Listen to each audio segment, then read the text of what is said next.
पिछली क्लास में हमने पीपीएम पढ़ा, उससे पहले हमने मोल पढ़ा। चलो मोल फ्रैक्शन पढ़ने से पहले थोड़ा मोल को और जान लेते हैं। बेसिकली अगर हम मोल की बात करें तो मोल का मतलब होता है weight divided by molecular wait. अगर मैं कहूं कि अगर मैं मोल की बात कर रहा हूं, एक मोल की बात करूं, इसका मतलब होता है कि उस मैं जो इस कंपाउंड की मोल की बात कर रहा हूं तो वो हो जाएगा weight of the compound divided by molecular weight, that is weight of the compound.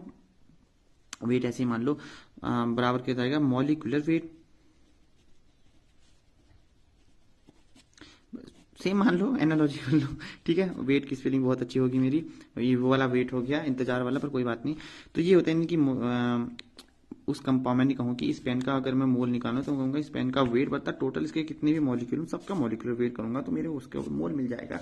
और बेसिकली एवोगैड्रो नंबर होता है, हमने पढ़ा था, नहीं पढ़ा तो इसे 6.02 10⁻23 एवोगैड्रो नंबर होता है वैसे एक मोल का मतलब। तो हम कहाँ पे थे, मोल। देखो मोल फ्रैक्शन को हम डिनोट करते हैं बेसिकली काई से। सो ये सिंबल एक्स की तरह होता है बट काई बोलते हैं इसको। तो काई होता है, जैसे मैं कहूँ कि काई ऑफ, एक सेकेंड, काई ऑफ ए कंपाउंड से सबसे पहले कंपाउंड से जरी करते हैं। काई ऑफ ए कंपाउंड करूंगा तो सबसे पहले हो जाएगा कंपाउंड 1 करूंगा तो mole of compound 1 divided by mole of compound 1 ईटा जैसे कहते हैं इसे, और मोल ऑफ कंपाउंड 2। और अगर मैं कहूं कि काई of that is compound of 2, मैं समझाऊंगा कि इसका मतलब क्या है, बट पहले फॉर्मूला देखो। इसका मतलब जाएगा कि mole fraction of that is mole of compound, जिस कंपाउंड की बात करें वो सबसे पहले ऊपर जाएगा, दैट इज उस कंपाउंड का ओवरऑल में कितना फ्रैक्शन है, दैट इज ये हो जाएगा कंपाउंड 1 प्लस कंपाउंड 2। और अगर मैं इन दोनों को जोड़ देता हूं, दैट इज मैं काई 1 प्लस ऑफ काई 2 को जोड़ देता हूं तो मेरे को 1 मिलेगा, क्योंकि डिनोमिनेटर दोनों का सेम है और न्यूमिनेटर भी दोनों का जुड़ जाएगा तो ओवरऑल कट के क्या हो जाएगा 1 हो जाएगा। ठीक हो गया। तो मतलब मेरे कहने का मतलब है कि देखो NS, सो NC1, इसको अगर मैं NC1 प्लस ऑफ NC2 कहूं और प्लस यहाँ पर NC2 प्लस और NC1 प्लस ऑफ NC2 दोनों की दोनों सेम है तो ओवरऑल क्या हो जाएगा NC1 plus of NC2 divided by NC1 plus of NC2, cancel 1 हो गया। वो भी मैंने करता, मैंने तब डायरेक्ट लिख दिया। कितने भी मान लो, अगर मैं कहूँ कि सपोज काई ऑफ मैं सॉल्यूट की बात करूं, सॉल्यूशन में बाइनरी सॉल्यूशन होता है तो सॉल्यूट की बात करूं तो ये हो जाएगा mole fraction of solute divided by mole fraction of solute plus of solvent.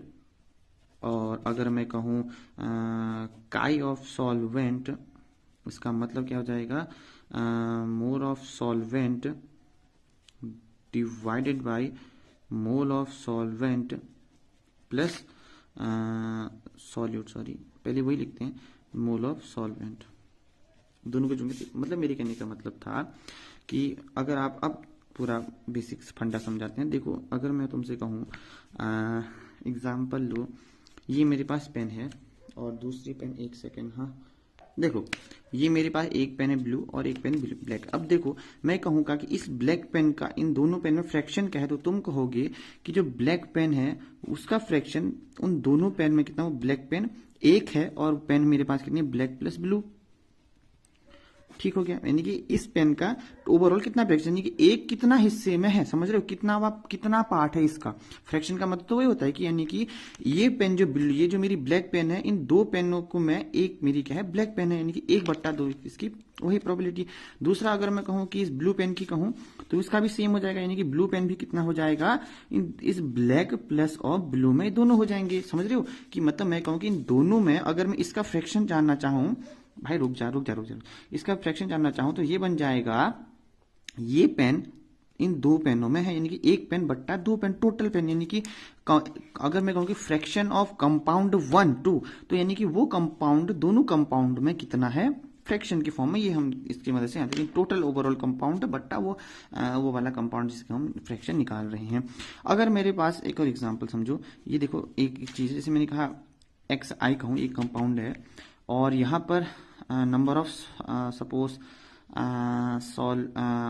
Compound से I, ठीक है। अब देखो तो ओवरऑल बेसिकली कंपाउंड के डिनोमिनेटर में तो बहुत सारे, मतलब मैंने कहा कि सॉल्यूशन बहुत सारी चीजों से बन सकता है। मैंने दूध डाला, चीनी डाला, सब चीज डाल के बना सकता हूँ, तो सबके मोलों को मैं जोड़ूंगा, तो यानी कि इसमें हो जाएगा N1 plus of N2 plus of up to हो जाएगा आई सॉरी जे। तो इस केस में हम कह सकते हैं कि जो मोल फ्रैक्शन आई को हम लिख सकते हैं कि ये आई डिवाइडेड बाय समीशन, सबको जोड़ूंगा तो यानी कि एन जे, जहां पर जे वेरी करता है 1 से लेके n तक।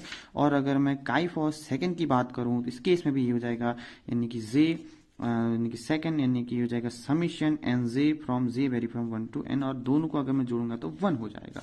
आई होप आपको समझ में आएगा कि ये जो ब्लैक पेन ब्लू पेन तभी हम इसको यूज करते हैं।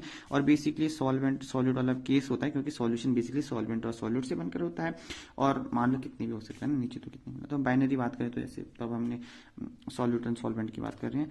तो मिलते हैं आपको अगली वीडियो, तब तक के लिए बाय बाय। और हम इससे अगली वीडियो में देखो यहाँ भी देख सकते हैं, देखो ओवरऑल डेफिनेशन भी वही है कि नंबर ऑफ मोल्स बता टोटल मोल्स, यानी कि NaNb, और ओवरऑल समीशन वाला, और सबको जोड़ने के बाद एक ही होता है कितने भी काई जोड़े, यानी कि सबको जोड़ूंगा तो मतलब एक ही होगा कि जैसे एक सेकेंड ना, जैसे कि ये सॉल्वेंट प्लस सॉल्वेंट, यानी कि एक काई 1 2 ऐसे ही मैंने 10 ले लिया तो सबको जोड़ूंगा तो क्योंकि डिनोमिनेटर सेम है तो ओवरऑल 1 हो जाएगा। और हमने ओवरऑल पढ़ लिया है NCERT का। अब हम ये अगला क्वेश्चन करेंगे अगली वीडियो में, क्योंकि वीडियो लंबी हो रही है, टाइम का भी मेरे पास कमी है। मिलते हैं आपको अगली वीडियो में, तक के लिए बाय।